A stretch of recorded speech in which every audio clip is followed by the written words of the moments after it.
दोस्तों, इस धरती पर हर इंसान अपने हिसाब से रहता है और इंसान इस धरती पर हजारों लाखों सालों से यहाँ रहते आए हैं। हम ऐसा मानते हैं कि इंसान आज मॉडर्न हो चुका है, इसीलिए हम आज शहरों में रहने लगे हैं और हमारे तौर तरीके भी मॉडर्न हो गए हैं। लेकिन क्या पहले लोग मॉडर्न नहीं थे, या हम कुछ समझ ही नहीं पा रहे हैं? क्योंकि इंसान का दिमाग तो हमेशा से तेज ही रहा है बाकी जीवों की तुलना में। तो आज आपको बताएंगे ऐसे हिंदुस्तानी शहर के बारे में जिसे जानकर आज के रिसर्चर भी हैरान हैं, लेकिन उन्हें भी ज्यादा कुछ आज तक पता नहीं चल पाया।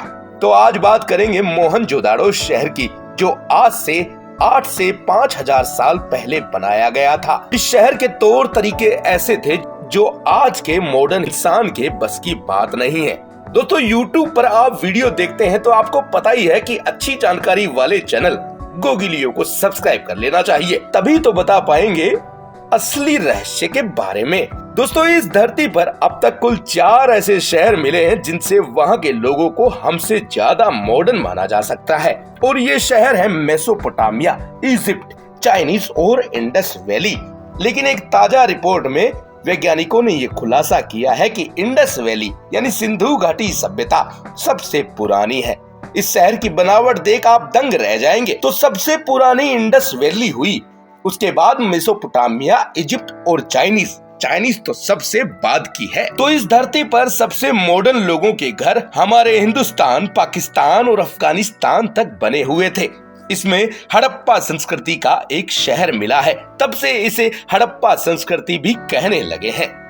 मॉडर्न लोगों का ये शहर पंजाब, सिंध, राजस्थान, हरियाणा, जम्मू, गुजरात, बलूचिस्तान और उत्तरी अफगानिस्तान तक बसा था। एक्सपर्ट बताते हैं कि शहर लगभग 500 एकड़ में बसा था, जिसे सुनियोजित ढंग से बनाया गया था और उसे ही मोहनजोदाड़ो का नाम दिया गया।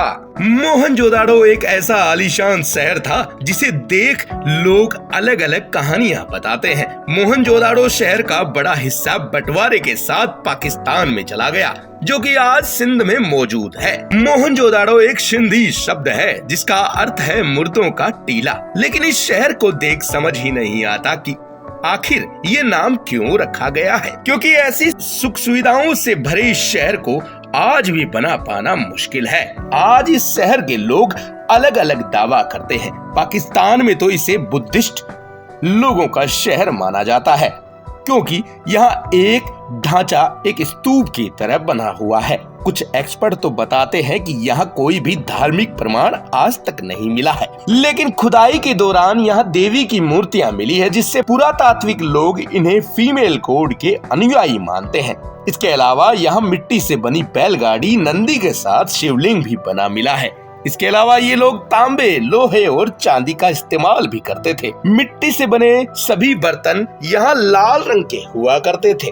ऐसा माना जाता है कि यहाँ सिंधु घाटी सभ्यता के बने सभी शहर नदी के किनारे बसा करते थे, और इसका मतलब है कि पहले यहाँ खूब पानी हुआ करता था। साथ ही खुदाई में सूती कपड़े भी मिले हैं।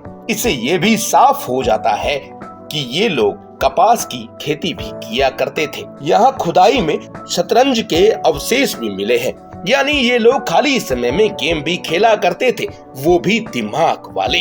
इसके अलावा खुदाई में सिक्के मिले हैं जिन पर चित्रकारी की गई थी, जिन पर हाथी, गेंडा, शेर और बैल भी बने थे, और ये कलाकारी बेस्ट टेक्निक से ही संभव थी जो उनके पास उस समय भी थी।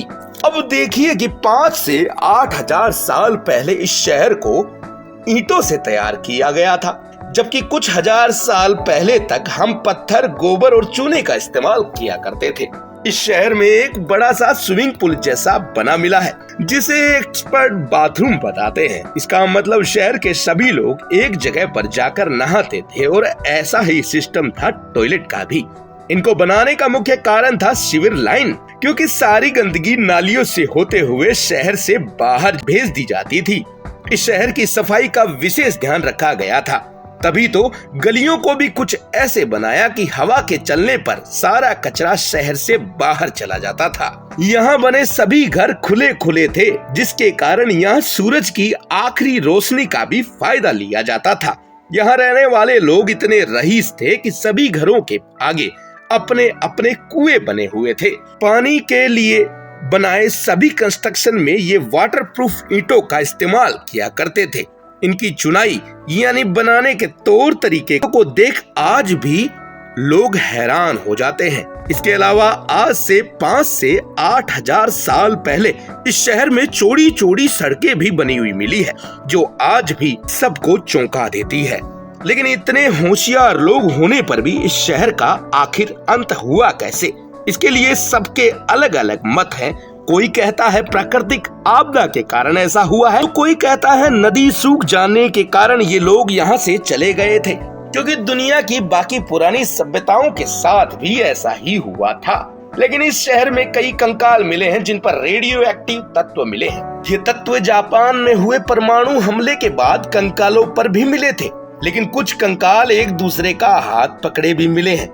सबसे जरूरी और खास बात यह है कि मोहनजोदाड़ो में किसी भी राज व्यवस्था या राजा का कोई प्रमाण नहीं मिलता। कुल मिलाकर ये आज भी एक रहस्य बना हुआ है जो किसी को समझ नहीं आ रहा।